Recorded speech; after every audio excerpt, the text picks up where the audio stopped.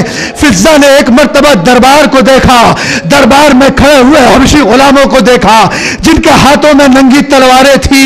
ایک مرتبہ فضا کہتی ہے اے حبش کے غلاموں, تمہاری غیرت کو کیا ہو گیا؟ تمہارے قبیلے کی ایک عورت کے تازیانہ لگ رہا ہے, تم کھڑے ہوئے دیکھ رہے ہو. حبشی غلام ننگی تلواریں لے کر یزید کے مقابلے میں آ گئے. اگر ہمارے قبیلے کی عورت کے ایک بھی تازیانہ لگا, دربار میں خون کی ندیاں بہ جائیں گی. اس منظر کو جناب زینب نے دیکھا. ایک مرتبہ دریا کا رخ کیا, اے بھیا عباس,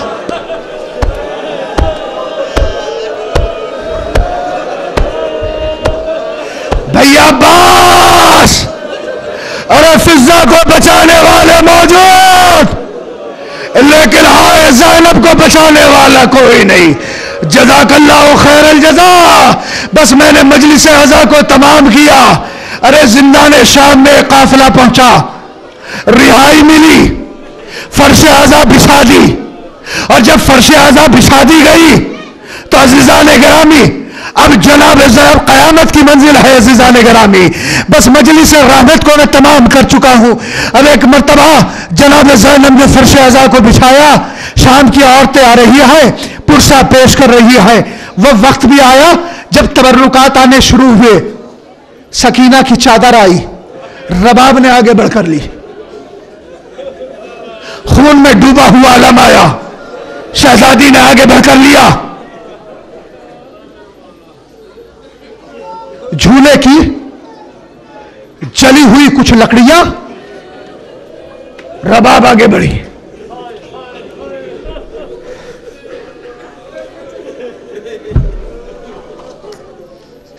بڑی سخت منزل تھی عزیزان گرامی اہل حرم کے لیے, لیکن اس سے بڑی سخت منزل سنیں گے کیا تھی؟ جب تبرکات آ گئے نا, اس کے بعد سرائے شہداء آنے شروع ہوئے. ایک ایک بی بی آگے بڑھی, اپنے وارث کے سر کو لیتی رہی.